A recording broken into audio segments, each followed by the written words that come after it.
We hope everyone is doing well. We are talking today with Dilip Barman. Hello.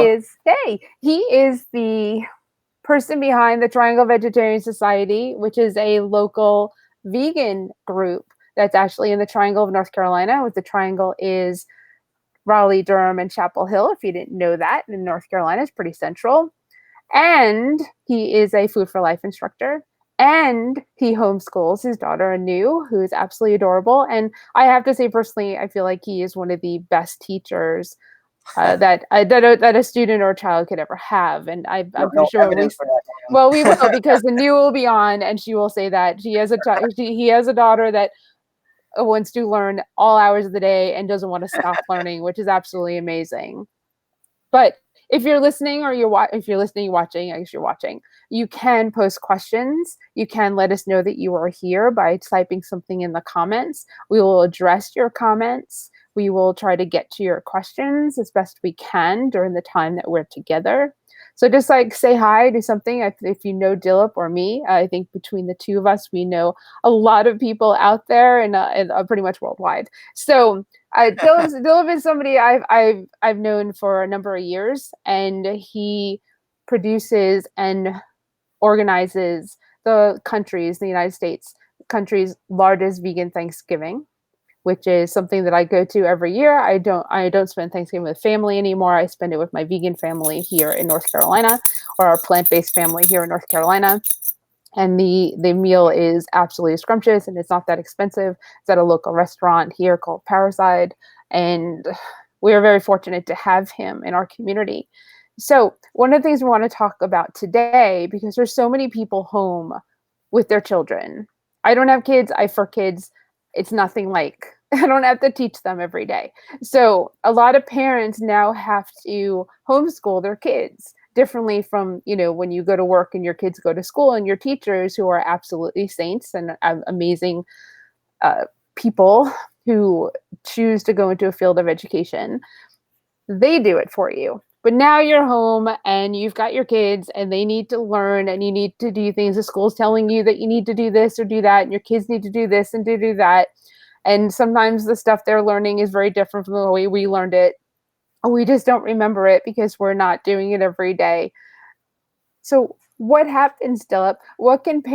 How can you help parents who are at home and have kids who are like, I'm not in school, I don't want to do school, but you still have to do school, even though it doesn't count. I know for here in North Carolina, school doesn't count, but I know in New York, it does count. And the teachers are still teaching, and they're teaching via video. And then I know some teachers in New York who aren't allowed to teach via video.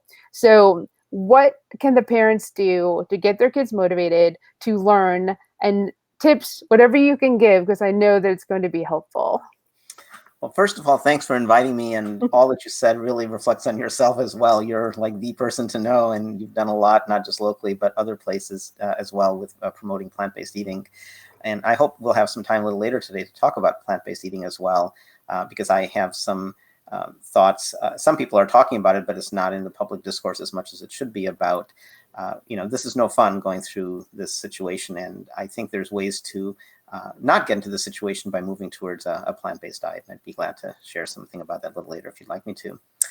So here we are. So we have a lot of families, and they have kids that, maybe mom and dad are both working, and now they're home, and the child isn't able to go to school. And so that's a bit of a problem what to do. And I hear that as well.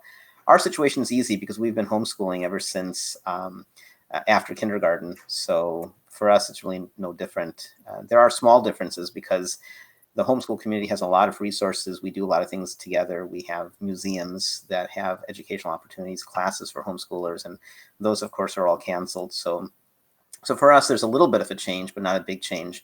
And I know that's not what really we're talking about today. We're talking about, this is aimed not towards the homeschool community, because I've been doing it for 4.5 years. There's homeschoolers who've been doing it much longer than I, that I learned from, and who've been doing it with many children. So I thought my thoughts today might be more about addressing an audience that isn't a homeschool audience, but is kind of having to do some of that. And my wife was saying maybe some of them will continue to do that once they see some of the benefits. Right from the get-go, I'd like to say there's nothing good or bad about homeschooling. I mean, I support public schools. They're super important. I also teach part-time at a charter school. I'm the director of nutrition education, and I teach at a few private schools.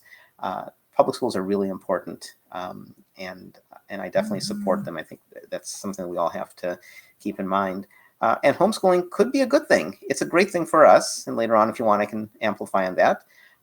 It's a parent out there who says, wow, that Dilip is homeschooling, that's a great thing. Well, maybe not. I mean, it doesn't fit everybody's lifestyle. It doesn't fit everybody's needs. There are people out there who should not be homeschooling. But now many of us, even if we fit that demographic, that we're not good at teaching, and we have our children at home and we want to do something with them, we want to make productive use of the time. So there's a couple of things I could say. One is that we don't have to, if we're not coming from a homeschooling background, when we signed up to be a parent, we didn't sign up necessarily to be their classroom teacher. And so the first piece of advice I'd give is not to sweat it, right? So it's not that you have to, don't forget that the teachers that we send our kids to, they're very trained. Hi, Rose. Hi, Rose. They're trained and they know how to handle different situations. Generally, we aren't. Hi, Maria. Hi, Maria. Generally, we aren't. And so we shouldn't try to compete with our child's classroom teacher. They definitely know what they're doing in this space. We may or may not, right? So that's one thing. I would suggest, let's look at the worst case scenario, that you as a parent aren't really prepared to teach different things. So one thing I'd remind you is, first and foremost, you are your child's first teacher, whether you're a formal teacher or not. You've taught your child from the beginning, whether it was from birth or from the time you got the child at adoption, for example. You've been the one who's taught them how to, maybe if you adopted a child later, you wouldn't have taught some of these things, but how to tie your shoes, how to be respectful, how to, most of all, love others and be a good person on the earth and give back. So you already are the primary teacher, setting a moral compass. What's right, what's wrong. Those are really important things that classroom teachers also try to do, but don't have the power that you do. So remember that you are already the primary teacher. The next thing I want to remind you is that for those of us who are set up to homeschool, we're just continuing as we have been continuing. But if it doesn't work for you, what's the worst that could happen? You could have, say, we're in April, so March, April, May, 3 months, 3.5 months, perhaps no school. That's not that bad. I mean, there's other things you could do with the time. There's board games. There's, if you, in your household, you allow for TV, then there's, I would recommend gating the time and not having too much time in front of the TV or the computer. This could be a good time to really spend with each other in a very meaningful way. Maybe you're busy with your work, right? So you have to be on Zoom or on Facebook Live or whatever it is that you're doing. Probably not Facebook Live for work, but maybe Zoom or some other thing like that. So maybe you could then get some books. Libraries are closed, but maybe through, I know we have a very nice bookstore, independently owned bookstore, not far from you, Helene, in Raleigh, called, I forgot, but there's many independently owned bookstores, and they've gotten rid of shipping for the time being. So you could order some books. So give your child a chance to sit down and center with reading. That would be one thing you could do. The other thing you could do is look at some real world problems. So I sat down with my daughter. I filed taxes, and I had some tax documents. And so I showed her the documents and I explained to her some of the practicalities of spending money. This is one thing, and it's not teachers' fault, but that's something we just don't get in schools generally. We don't get enough personal finance education. And so in my homeschool, we do. So I talk about choices that we can make and why a municipality might decide to spend money, for example, on a school versus on a senior center. And so I try to show my daughter where those trade-offs are, what the choices are. So that's another thing you can do. Another thing you can do, and anytime you want to interrupt, Helene, it looks like you want to say something, go ahead. No, you're good. You're doing great. So I like to bring the public affairs into school as well. So as the DC, the White House, DC, state capitals are making decisions, like yesterday or day before, I think it was, there were some people protesting in Raleigh, in Richmond, Virginia, saying, we don't have work, we want to open things up. And so we talk about those kinds of things. This is what's happening today. This is what's happening right now. Why are they doing that? What's the reason? And I try to have my daughter understand that there are good benefits for that, because people are frustrated. They want to start making money again. But then we also understand the downsides, that it's so important to self-isolate right now because we don't want to spread germs. We want to keep this this pandemic under control. And so I feel her out. What do you think about this? What if you were in charge she's only 11, so at 11, what would you do, and how would you make those decisions? And why is there conflict there? Because most things in the world, you can go back to a 4-year-old or a 5-year-old or even a 2-year-old, and you're reading Winnie the Pooh, right? So you're reading Winnie the Pooh to an 18-month-old, and everybody probably knows the story of where Winnie the Pooh holds a balloon, goes up in the air because he wants to get honey. It's vegan honey, right, Helene? Exactly. But even if it's vegan honey, he's maybe not doing the best thing taking it from the bees. And now you can start talking about the perspectives. What is Winnie the Pooh's perspective? What is the bee's perspective? And what's the right thing to happen? So I like to, talk about everyday events and see how that fits into her education as a complete person, as a moral thinking person, as an ethical giving person, as well as a person who understands math and understands civics.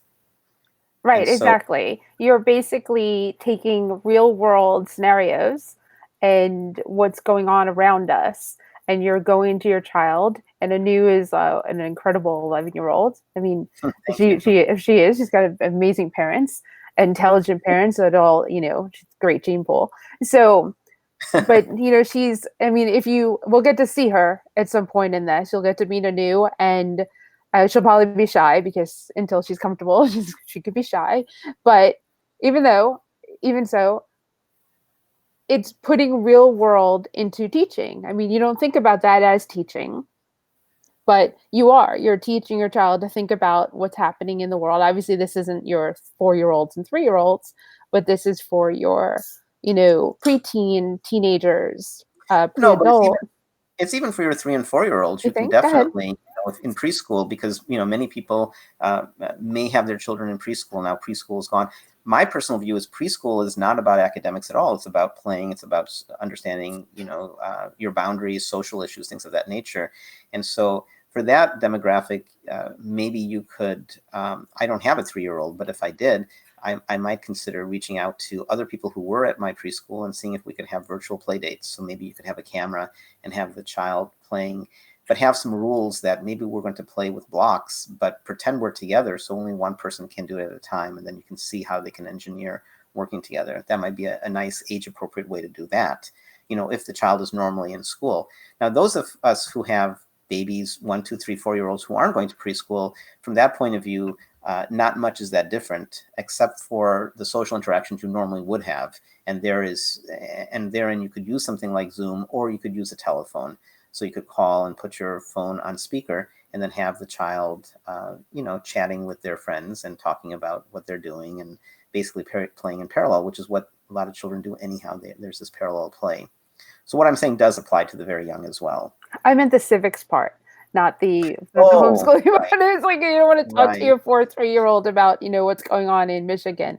So even civics, I don't think there's a problem starting early. I mean, you can start talking about civics in 4 or 5 years old, and there you probably wouldn't be talking about the states of Michigan and Washington D.C., but you might say that this actually starts planting the seeds of understanding federalism, for example. So you might say, hey, sweetie, say you're talking to a 4-year-old, our capital is Washington, D.C., right? So that's where the leaders of the country are. We have our president, we have our senators, we have our representatives, and they're trying to make decisions to keep us all safe. And I might even go further. I might say, there's the World Health Organization that's really interested in keeping us safe. And that's another thing that I would do with children is I would make sure they understand that I wouldn't sugarcoat it. I would say that there is a problem. There are people who are getting a virus. A virus is a thing that can make us sick. But the good news is that there's lots of really important people and capable people around the world who are doing all they can to make us safe. And the other thing I would also say is that to the children is that you guys really are not what we're concerned about because more than likely this won't affect you at all. It's more, we want to be sure we're as healthy as we can, so that we're here to teach you and to guide you as best we can. So those are the kinds of messages I would give, even for a 3 or 4 or 5-year-old. Right. Rose, we are both in North Carolina. Just want to let you know that. Dilip is actually in Durham, North Carolina, and I am in Wake Forest, North Carolina. That is where we are broadcasting live from. And then for Maria, yes, we will be talking about plant-based food.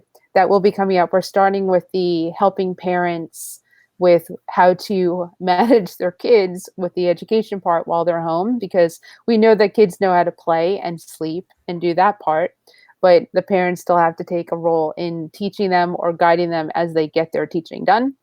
Even if it's just you need to go do the Zoom with your teacher now. You need to do your homework. You need to do your reading. For the older kids, I know one of my friends is just managing the time to make sure the kids do the things that they're supposed to do and the time frames that they're supposed to do them, which in itself can be a chore because you find yourself repeating yourself. You need to, you need to, you did you, and just, making them accountable for their responsibilities, which is then we go up into the teenagers and the older students, because college students should already be at the point where they know how to manage their time and their studies on their own. So they shouldn't have to do that. So yeah, and maybe we can kind of do an overview of the different ages and what you could do as a parent. So in this time of COVID-19. So with the very youngest ones, as I said, 2-3 years old babies, pretty much life is normal. If they've already established social connections, try to, connect them through phone or maybe online. I'm not an advocate. I come from a Waldorf background. Waldorf is play-based education. I'm not an advocate for technology. So even in 5th grade, which is what we're in right now, we use almost no technology. I have my phone with me, and sometimes if we're covering something in school, I might bring up a video. I might demonstrate something. We were talking about sound waves, electromagnetic waves, so I wanted to visualize it. So I did a quick search and I showed it to her. So I've been doing more of that recently, but that's pretty recent. I don't use a lot of technology. As you move up to, again, my personal view is up through preschool and even kindergarten. The biggest part of a child's education really should be understanding who they are and how they work with others, how they play well, how they communicate with others. That's most important. So those of you who have kindergartners and you're concerned that you're out of school and will my child learn to read, I'll give you a proof point. So we did go through kindergarten, and then I started homeschooling in 1st grade. So in a Waldorf kindergarten, Waldorf again is a play-based form of education. There is no teaching of reading. And so when my daughter was in kindergarten and she played with her friends who weren't in a Waldorf school, many of them were starting to read on their own. She wasn't, but this was by design. And the research shows that if you delay reading and use the kindergarten time to play, you will learn reading when it's appropriate for you, and you will catch up and probably surpass others who with more volition try to learn to read. And that's been true. You can never draw conclusions from one proof point, right? But I'm talking about research. But the proof point that I will give, and we talk about that in plant-based eating too, which maybe we'll talk a little later, is the proof point I do have, though, is my daughter is a voracious reader. She reads a lot. She reads quickly. She has a very high reading level. She's well beyond her grade level. And kindergarten, she was illiterate by design, right? So kindergarten parents focus on play. If you can't afford the time, if you're working, then maybe board games. I teach math at a math institute, and I have a handout I give to my parents about things they could do. A lot of times we meet parents who are really kind of pushing their kids, and our school starts at 2nd grade, and I don't necessarily think that you need to sit through a 2nd grade math class. I'm changing my view because they've assigned me 2nd grade now, and I've been teaching it for a few weeks, and I love it. And I do see the value now of the way we teach 2nd grade at the school I teach at. Is called the Art of Problem Solving. But what I often do is I put breaks on my parents who I interview. I'm one of the ones who interviews to see if it's a good match for the Art of Problem Solving at our campus in Morrisville, North Carolina. And I often say to the parents, that you don't have to sit the kids down in a classroom environment, but what you can do is give them games. There's a whole bunch of games. Maybe I think I hear my daughter when she's here. Maybe she can share some of the games that she enjoys. Anu, come. Here's my daughter. So this is my daughter, Anu. Hi, beautiful. Come into the camera. Yeah, sit on my lap. Hi. Sit on my lap. Oops. No, I'm doing like here. Okay, I'll move the camera. So we were just talking, Angeline is talking to people. What do you do? This isn't meant for homeschoolers. This is meant for people who suddenly have their kids at home and want to know how to homeschool them. And one thing I was saying is games are really useful. So can you talk about some games that are useful that are really fun with math? Well, actually, I just finished playing a game called Proof with my aunt on FaceTime. It's a fun game, and you try to make like equations out of the cards. Give an examples. So you have 9 cards, right? And say you have 3, 7, 10, 11, 12, 13. And then you can do 3 plus 7 is 10. Yeah. So when you see an equation, you call it out. You say 10, and then you prove it. It's 3 plus 7. And so this is a game. How young do you think you could be and play it and have fun? Maybe 10. Oh, you don't think you can be younger? 9. Maybe Yeah, 9. once you know how to add, right? Yeah. So if you're playing with, say, a second grader, maybe an advanced first grader, they know addition, right? So you can restrict the rules and say we're only going to use addition. Yeah. What are some other math-like games that people can play? Rummy. Right. So card games. How about some dice games? Yeah. Like, what's a fun dice game we like to play? Yahtzee. Yeah. Say a little louder. Yahtzee. Yeah. And what's Yahtzee? You roll dices and then you try to make like patterns or something. Right. And then what other games that are kind of like that use math? Turing Tumble. Tell them that's a really cool game. Tell them what Turing Tumble is. It's expensive. It's about $65, but it's awesome. Tell them what that is. It's like a programming game. It's like a logic game. It's a logic game. You have to position pieces, and then a ball comes from the top and it goes down the pieces, and you have to get it in a certain place. Yeah, so it's basically a mechanical computer, so it doesn't use electricity, and you do things like you put red balls on one side and blue balls on the other side, and then you have a switch, and then you have these different things you can put coming down. It was designed by a professor of math, and he put this together. So you he'd be a little higher, City. So, and then you can say, maybe when I push this paddle, I want red, blue, red, blue, red, blue. Or what other patterns you've done? Or counting? Or I want all the red balls to fall down, right? Something like that. Yeah. What other? So those are games. Then let's talk about homeschooling itself. So we have it down because you're a good student, and I know a little bit about teaching. So, but pretend, what advice would you give if somebody, so somebody's asking, do you like Scrabble? Yeah, we played it only once. Yeah, we'll play it more, maybe tonight actually, right? So we kind of have the homeschooling thing down pretty well. What do you think? You're a good student, and I know a little bit about teaching, but how about, what advice would you give to somebody out there who's suddenly, they're not good teachers maybe, or they don't think they're good teachers, and they now have all this time with their kids, and the kids want to learn something? How would you inspire the parent to teach the child?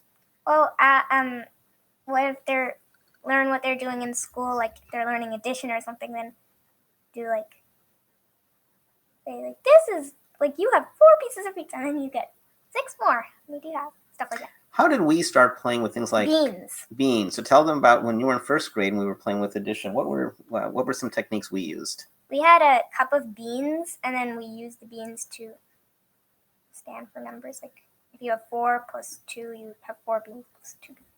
Right, and then we also had some characters, right? We had elves. Oh, we had like the multiplication gnome. Yeah.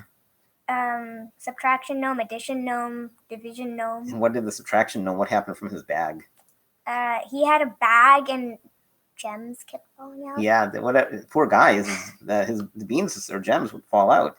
And the division gnome, what did the division gnome do? Do you remember that? A lot of gems fell out. Yeah, and so Anu actually drew pictures of the gnomes, and then really bad pictures. No, they were nice pictures. And then we practiced. So we practiced remembering.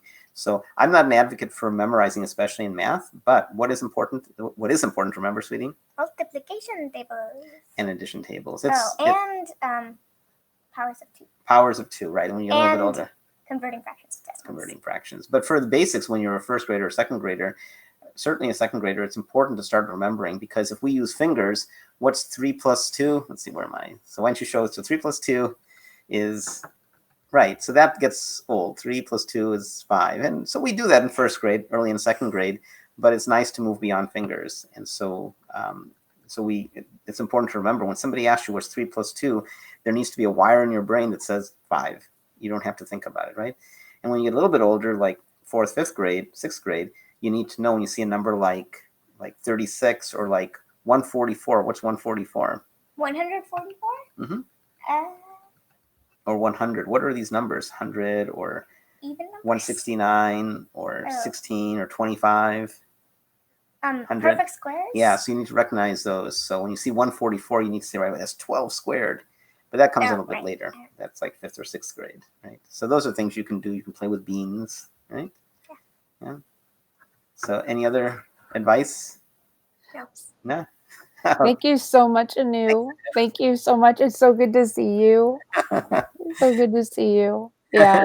If I saw her in person, I'd give her a big hug. Well, eventually I'll give her another big hug and throw her around. So it's been great advice for people with kids. There are people on the stream that don't have kids, but if everyone knows someone with kids, if they need the help, you can let them know to watch this in the future. There's something else about Dilip and me. We are both advisory board members for the Plant-Based Network, which is why this is streaming initially on Plant-Based, and that's where they have that logo up instead of the Triangle Veg Fest logo for this one. And he is a Food for Life instructor. He is big on cooking without oil, with limited sugar and limited salt, and the food is delicious.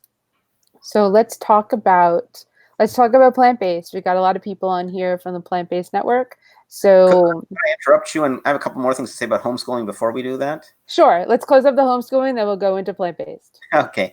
So take direction from your teachers. They know they have a good plan. By now, they probably have a good plan. And some of the teachers might say, just relax, enjoy the time. Some teachers might have, one of the schools I teach at, we've sent packets home. We've asked which families have ability to get online. Some don't. And so we're sending packets, and other ones are willing to get on. So we have, for example, using Zoom. So take direction from your teachers. By now, I'm sure that they've connected with you. Don't worry if we've lost 3 or 4. If we're losing 3 or 4 months with no school, there's plenty of time. You can get caught up. But if you do want to do some active teaching, I can give you a couple more resources. There's a book that I really like called "What Your X Grader Needs to Know." So I always use that as part of my homeschooling. What your 5th grader needs to know.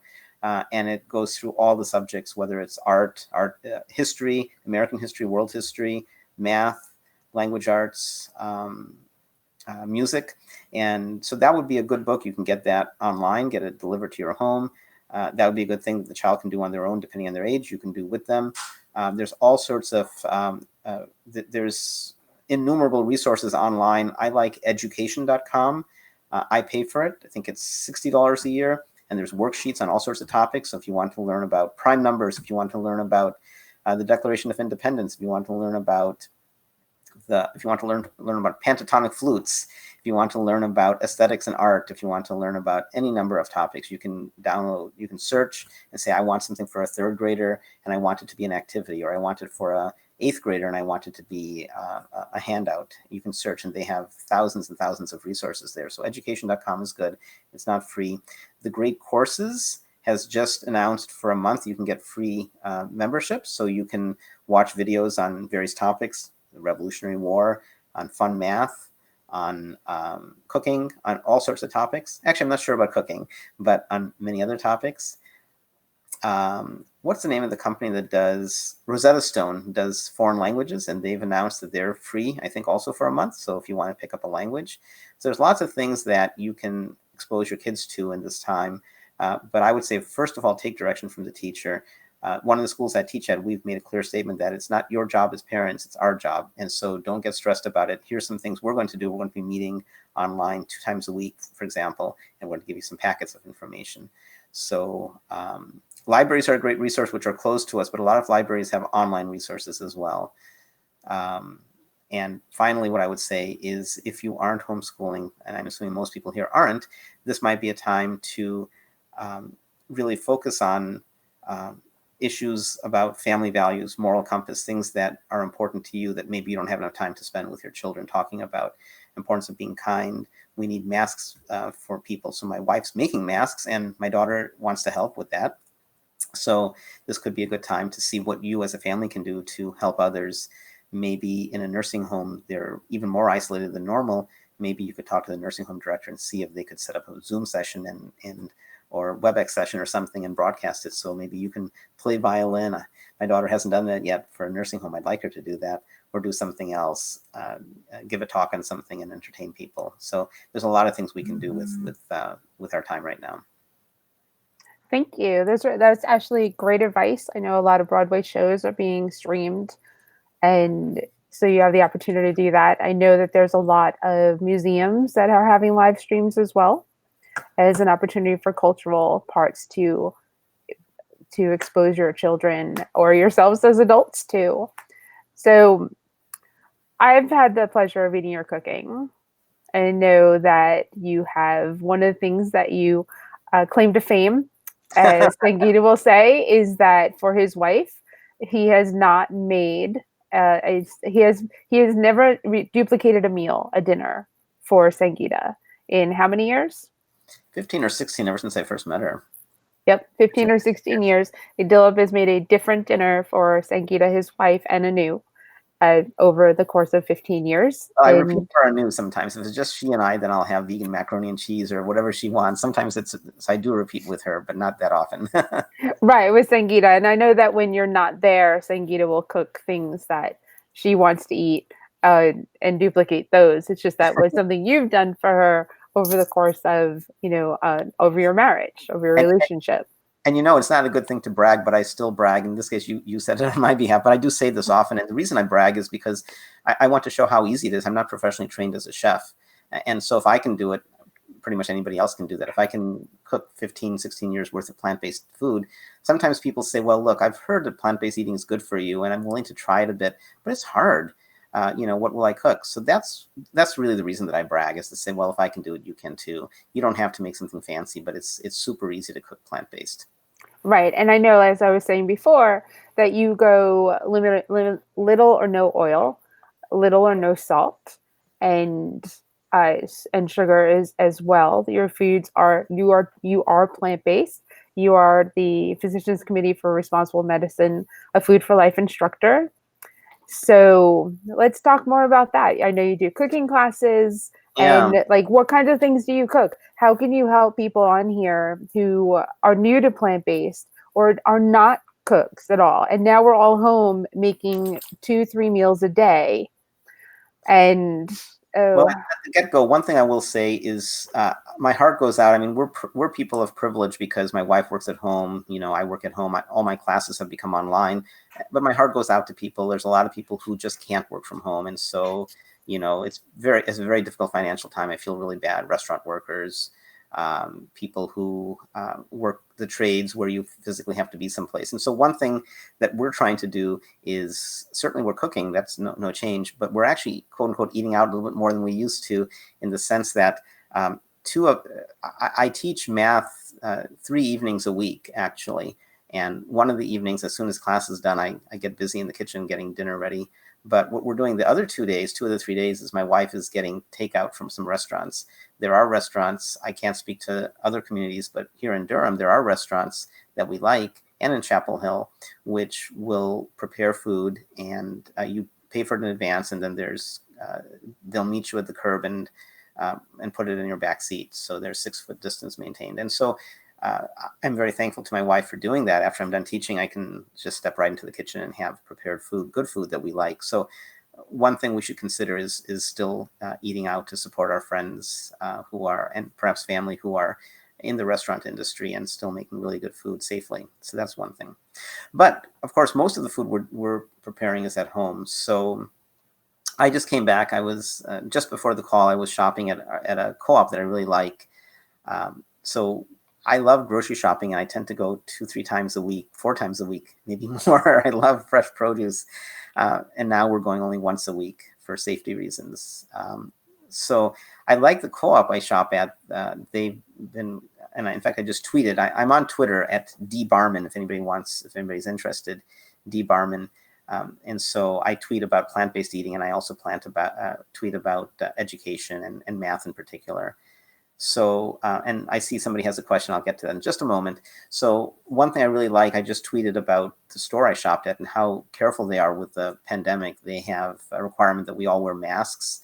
We're doing our own bagging, and they have a flow through the store. It's a one direction flow. Each week is getting a little bit different. This is new for me since the last time I went. So there's arrows on the floor that you go in a certain direction. And they also have signs that make sure you maintain 6 feet distance. Another thing I'd like to say about shopping is farmers markets. Check your local farmers markets. We need to support our farmers, and there's a couple ways we can do that. Actually, let me go ahead and pause. I'll talk about farmers markets, but Rose, you had a question, so go ahead and ask your question, and then I'll pick up with the food acquisition and then food preparation. I'm sure it'll show up on the screen when she's ready, and I'll make sure to put it out there for you. But so Rose, go ahead and put your comment. But so try to support your farmers markets in general. That's a good thing. I like organic. My wife tries to buy 100% organic, and more I am getting there as well. So I don't wake up so early in the morning. Oh, Rose, I ran out of olive oil, went to cook rice, never made it without oil. Yes. So let me talk about that in a few minutes about oil. Certainly with rice, it's not a problem, but it's a good question. I'm glad you asked me that, and I'll be very happy to answer that in a few moments. So I don't wake up early, and my plan today was to go to the farmer's market, and I didn't wake up early enough for that. But next week, I'm hoping I can get up early and go. So our farmer's market is doing something really cool during the COVID-19 pandemic. And they've gotten some press. There was an infectious disease specialist who actually participated and shared, and he said this is a really good and safe place to come. What this particular market has done in Carborough, North Carolina, west of Chapel Hill, is they have tried to have pre-ordering as much as possible, but you can still go to the farmer's market without having pre-ordered. And they have a one direction of going through the market. They're maintaining 6 foot distance, and then only one customer at a time can be in each farmer's tent. The tents are further apart. All the farmers are now apparently in tents, and they're some distance apart, I think 10 feet apart. And then what you do when you go into the tent, what I've read that you do, I haven't been there yet, is you point. You said, I want some asparagus, I want some squash, and then you can kind of point to the specimen you want, and then the farmer will pack it for you. And then I don't know how the payment works. I guess you use your credit card. There's no coins, I know, and perhaps no cash. So check into that. See if your farmers markets are still working and are providing food.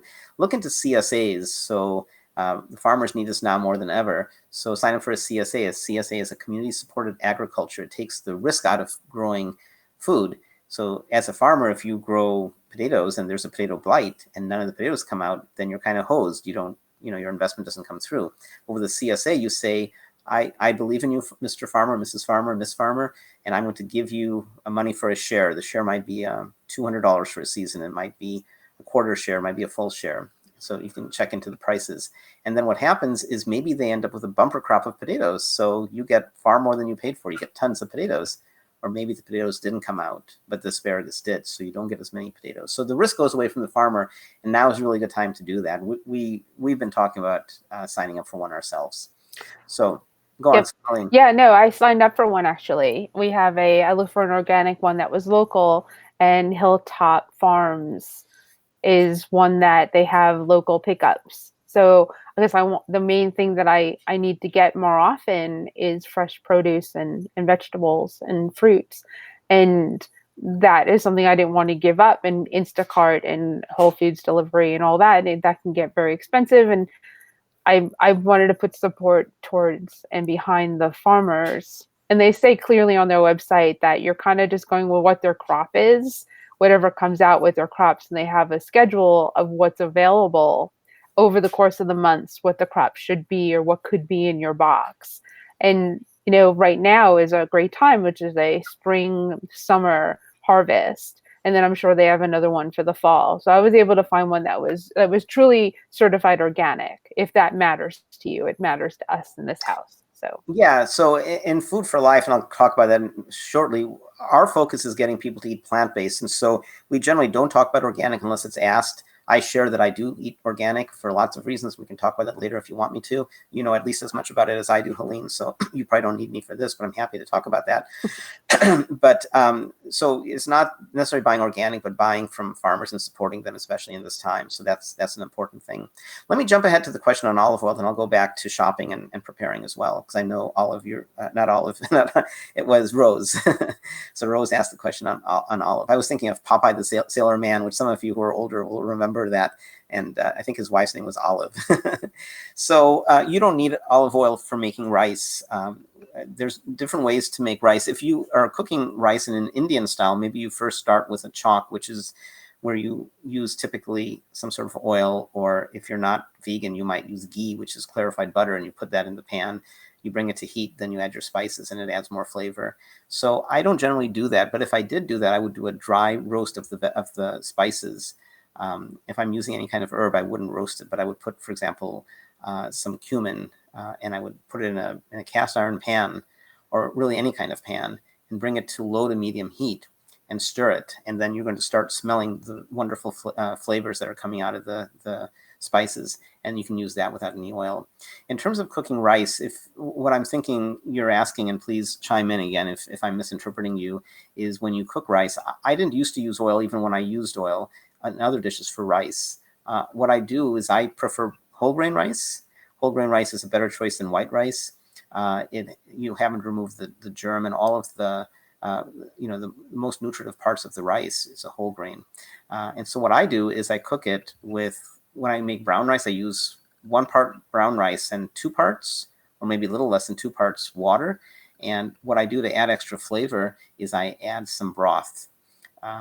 So you can make, so Rose is saying, I'm vegan, that's why I'm asking. I don't want to go out. I have no kind of oil. You don't need oil. So just throw your rice in, throw twice as much water in. If you have any broth, throw that in as well. Let that substitute for some of the water. Salt, I do use salt in rice, because if you've taken chemistry, you know that when you add salt, it increases the boiling point temperature. So you cook at a higher temperature and cooks better. And so a little bit of salt goes well at this point in the cooking. Bring it to a boil and cover it. Reduce the heat to a simmer, and 45 minutes later you're done. So you really shouldn't need any oil. If you find your rice is sticking, that means maybe you need to add a little bit more water. So does that answer your question? Perfectly good vegan rice. What I like to do is I like to buy bouillon cubes, vegan bouillon cubes. A lot of times they're high in sodium, but the brand I buy is, I'm forgetting what the brand is. I can grab it if you'd like, Helene. It's just a few feet from me, but it's Rapunzel brand. Rapunzel brand has a lower sodium one, so I'll put that in, and it adds a really nice flavor when I cook rice or pasta. It adds a nice flavor. So that's something that really helps with rice. There's many ways to cook rice. If you want, and I'll talk in a few minutes about the Instant Pot or pressure cooking. Pressure cooking is a great way to cook rice. It's really important not to leave your kitchen unattended. You can have accidents. Now, the only counterexample that I can think of really is the Instant Pot. It's designed for safety. Good. I'm glad to hear that, Rose, that you're going to try. The Instant Pot is designed for safety, so I'm perfectly fine. And in fact, I do leave the kitchen when the Instant Pot is cooking. So if you want to make a pot of rice, just throw it into the Instant Pot. If you're interested, I don't know, Helene, how you intend to share with people, but I actually have some documents about how I cook on the Instant Pot. I have a 2-page or 3-page document about my hints on the Instant Pot, and I'm happy to share that. I teach a class on the Instant Pot. I give that to my students.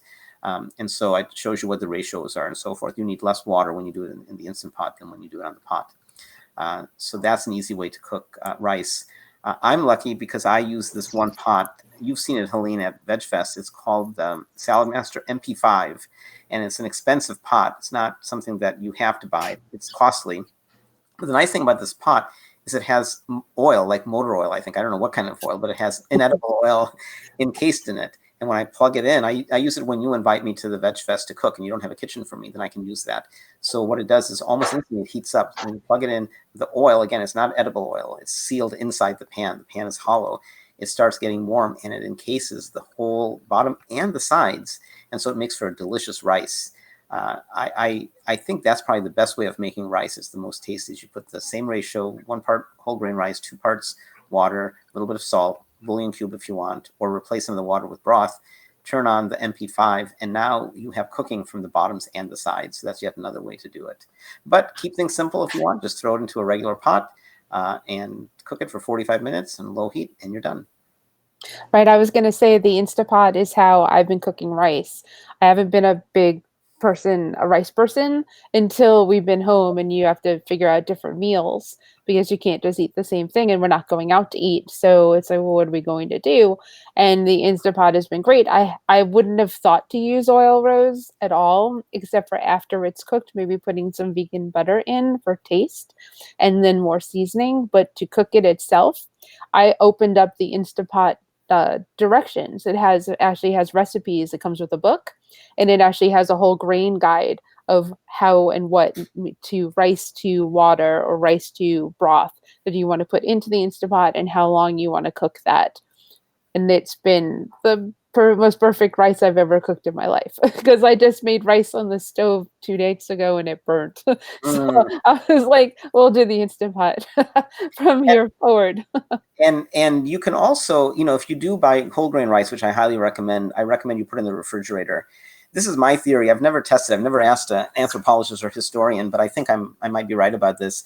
Is around the world where people grow rice, what they do is often you hear about rice festivals, and they have a harvest festival where they're enjoying the rice. And I think what they're doing is they're eating that wonderful whole grain rice.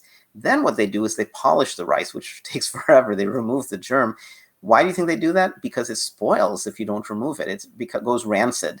And in some parts of the world, they just don't have refrigerators. And so if you don't have a refrigerator and you're harvesting the rice and it's going to last you for almost a year, you want to get rid of the germ, is my theory, so that it will last. And so those people, once you have, and Rose, regular pot's great, so just throw it in a pot, 1 part to 2, 1 part rice, 2 parts water if it's whole grain. But people in areas where they don't have refrigeration, I think that's why they remove the germ. And then it will last. White rice will last, I think, for 5 years or 8 years, or a long, long, long time. Brown rice really should be refrigerated if you're not going to use it within a couple weeks. So yeah, you don't need anything fancy to eat well. Just a regular pot is good. One of the classes, I should start talking more about Food for Life. One of the classes, which I haven't taught yet, but I'm planning to teach it soon, is we have a class that's designed for people who are low income. And all of us qualify now, especially, I guess. But even if we're people of means, when we were in college, we probably were low income. And so what do you do if you have very little money to spend? When my daughter goes to college, she's not going to have a lot of money. If you don't have a lot of money to spend, and maybe you have 1 pot, right? That's all you have. So we have a class designed for that demographic, that situation, called, I can't remember what that class is called. I think it's called Nutrition Essentials. And we don't cook with anything unusual. We welcome things like canned beans, right? So let's talk about beans for a second as well, since I mentioned canned beans. Beans are pretty cheap. Sometimes people say, well, I saw this movie called Forks Over Knives, or I saw this documentary, this film, or I heard somebody, Michael Greger, I think is his name, and he gave a talk online, and they were talking about eating plant-based, and I don't really believe it yet. I'm going to research it more, but I think I want to eat more plant-based foods. I'm still going to eat some of the foods that I have been eating, but maybe I'll try it, and because I doubt I'll be able to survive on it. It won't fill me up, and I'm not getting all my nutrition. So you still have some questions about it, but you're trying it out. So but my concern about trying it out is I've heard people have to shop at these really fancy stores. I've seen the store called Whole Foods, and people say it's also called Whole Paycheck maybe, and it's expensive. So these are really all myths. I do shop at Whole Foods. I shop at co-ops as well, but I don't find that they're very expensive if you know what you're looking for. If you're buying all these refined foods, these processed foods, these fancy meat analogs, they can be expensive, right? So Rose says Dr. Greger's #1. I agree. Michael Greger's awesome. Nutritionfacts.org is the best. He doesn't take any funding from commercial interests, and he tells it like it is. And you can research any number of things, or foods or conditions, health conditions. So Michael Greger is really awesome. Plus, we'll be interviewing him in May. Excellent. Yes. Well, he's great. He's so affable, friendly. He's so knowledgeable. He lost his grandmother, and he was very close to his grandmother, and that's what put him on the path to plant-based eating. He said, why did I have to lose this wonderful grandma? And then he found out it was due to probably her diet. And so now he tries to tell people about the benefits of plant-based eating. So what were we talking about? Was it rice, or Helene, remind me, I've lost track of what I was talking about. So you're interested in eating plant-based, but you're concerned because it's expensive. It's actually a lot cheaper than eating animal-based foods, as it should be, because plants are what animals eat. And if you're eating the plants instead of the animals, then one would think it would be less expensive. So yeah, if you're on limited income, maybe you can't afford organic, that's fine. You can buy conventional. There's lots of good foods, lots of foods out there. One thing I like to do, and this challenge I have of not repeating dinner for my wife, one thing it forces me to do is to, when I shop, look carefully in produce. And maybe I've not cooked with turnips very often, so maybe I should buy a turnip and start playing with it and doing something new with it. So Mother Nature has provided a bounty. There's so many good foods out there that one could explore and one could cook with. One could enjoy raw as well.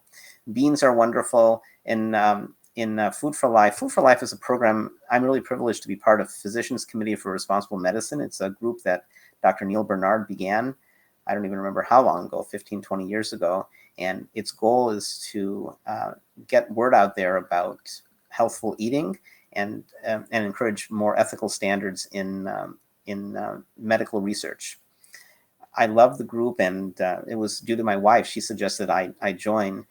So I threw my hat in the ring, and I'm just part of an amazing group. I'm not. Sometimes I wonder why I'm part of the group, because I look around at all the other Food for Life instructors, and they're amazing. They know how to cook so many things, and they know how to teach it, and that's how they select us. So when I get stumped by something, I just ask my other instructors, and usually right away they have a very clever solution for me.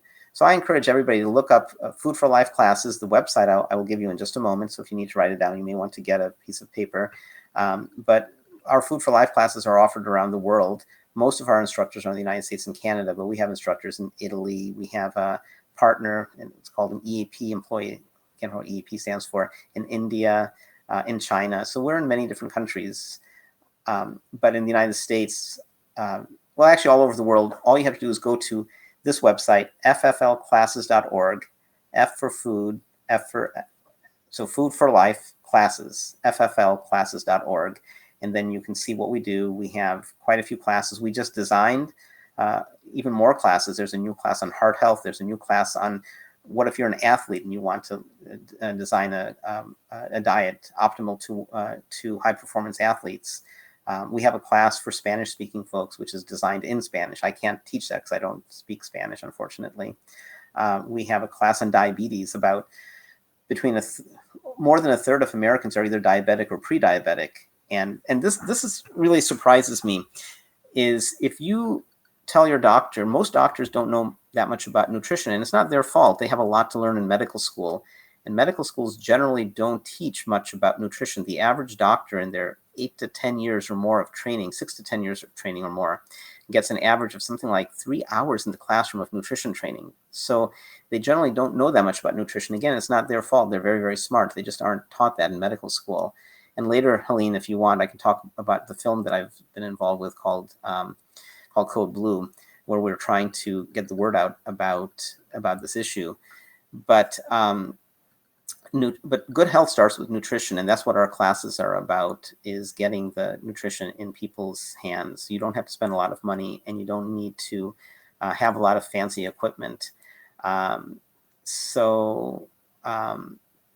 We do have classes around the world. Somebody just sent a note about American Samoa, I guess. I don't know if I think it's samosas. I think she's thinking of samosa. I think Rose has been cooped up a little too long for her, and that she's. I mean, thank you, Rose, for being so interactive. We really appreciate it, and you've asked great questions because we will be doing live cooking classes eventually. I'm not sure if that's what we will be cooking in those live cooking classes, but we will have like Dilip and Kathy Hester, and I want to talk to Dustin Harder and see if we can get more people on here, especially Dustin, who is actually on the Plant-Based Network doing shows already. So I can write to him and set it up so he can come and do stuff, because he's absolutely wonderful. So that'd be really cool. But Dil, we like to keep this to about an hour, so we have about 6 minutes left. So it's very important. We talked about plant-based eating and cooking and beans and rice. And with Ellen Jaffe Jones, we talked earlier of like a previous live about how you can eat vegan on $4 a day. And one of the main ways you can do that is with rice and beans and still be healthy, which is great, great advice. Not needing the oil. For most foods, you don't need oil to cook, just like you don't need eggs to bake. You know? I do have oil, and I use oil only. For example, I have a cast iron pan. I don't use the cast iron pan much. There is some circumstantial evidence that cast iron may contribute to Alzheimer's and to degenerative brain diseases. And so it's not strong evidence yet. So it used to be that people would recommend cast iron because of the iron, but the iron itself may be a problem with brain degeneration. So the net result is don't throw away your cast iron, use it, but don't use it all the time, right? So I use cast iron 3 times a week, 4 times a week. And so when I brown tempeh, and some of us may not know what tempeh is a soy food. Soy foods are very, very healthful. Then what I do is, if I don't put any oil, then the tempeh doesn't really get brown. So what I do is I put like a half teaspoon of oil on my cast iron pan, turn the pan on, and then in about a minute, I take a paper towel and I wipe it. So I've left a tiny film of almost no oil whatsoever, but that tiny amount is all I need to get a little bit of crisping in my tempeh. So we could have a whole session just on, first of all, why no oil, and then how no oil if you're interested. But here's the net of it. Why no oil? In the Food for Life curriculum, we recommend 10% fat calories. Why 10%? Every single study that has talked about any kind of reversal, whether it's a reversal of buildup in your arteries or reversal of diabetes or any other disease, all the studies, the reversal goes away at 10%. So if you have more than 10% fat, none of the studies have shown reversal. And so if that's the case, why not aim for 10% fat? That said, there are other credible people who are plant-based who say 10% is low. We think 12% is fine. There's other credible people who say 15%. Again, we feel 10% is the right number. But even if you follow some other approach, which allows for more than 10%, everybody talks about a limit of how much fat it is, right? And so what I like to tell my students is, do you like chocolate? I like chocolate. And so if you're eating some chocolate or occasionally some vegan ice cream, some treats like that, why not invest your fat allocation in foods like that rather than oil? Oil is void of any nutrition. If you like olives, eat olives. Olives have some good micronutrients, but not the oil. The oil doesn't contribute to the diet. And then when you eat that oily food, you feel thirsty afterwards as well. So I found when I became a vegan 20 years or so ago that I would get pizza without cheese, and I liked it because I could taste the flavors of the vegetables, the sauce better, and I didn't feel that thirst that I would have with cheese pizza. So that's kind of the reason for no oil or limited oil, is it's better for your health, and it's allows other flavors to shine through. You don't need the oil. Yep, exactly. So Dilip, can you share, to close us out, how people can support Triangle Vegetarian Society, where they can find you in regards to Food for Life? I mean, because I know at this point you probably are thinking about doing these more than just local, where you can reach an international community. And because you can do everything online. You've got a great kitchen in your house, so that would be awesome too. And you've got 2 family members that can help with the filming. So how can people help Triangle Vegetarian Society during this? How can people follow you, ask you questions after this, get all of the details? The best way to reach me is through, I'm active on Twitter. So my Twitter ID is @, and then my first initial and my last name, D Barman, and I'll repeat that. So on Twitter, @D Barman, D for David, B for boy, ARMAN. So Dilip Barman, @D Barman.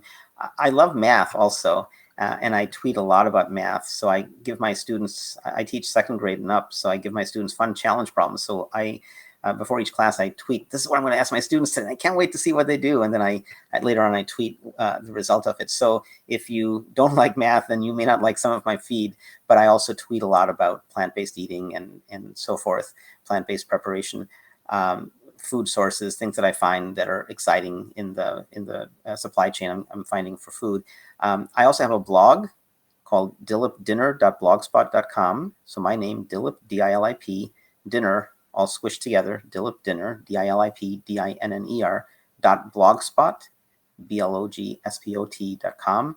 I've not been good recently about maintaining it, but there's already well over 1,000 recipes, and it's searchable. So you might say, well, there was that guy who was talking about cooking without oil, and I have some asparagus sitting around. So go to dilipdinner.blogspot.com and you can search and say asparagus.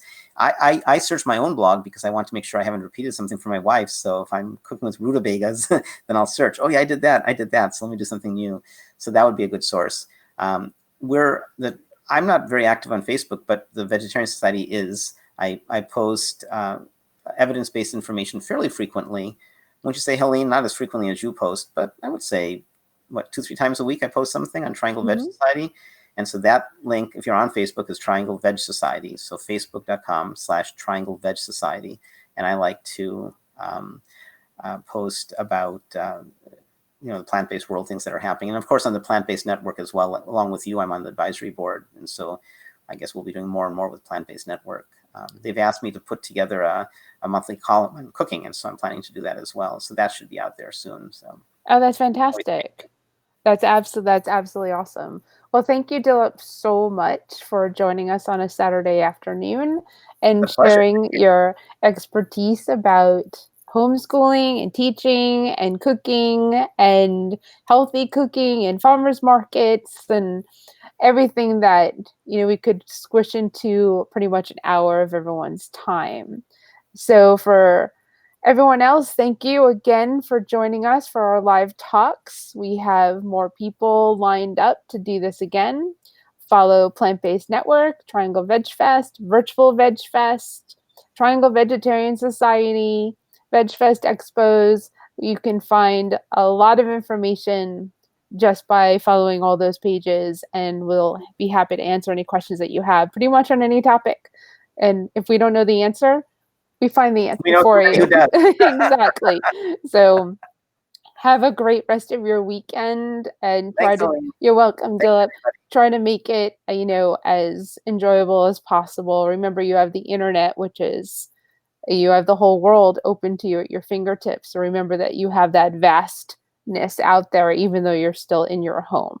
So everyone, take it easy. And again, thank you, Dilip. I hope to see you soon. Thanks. See you. All right. Bye. Bye.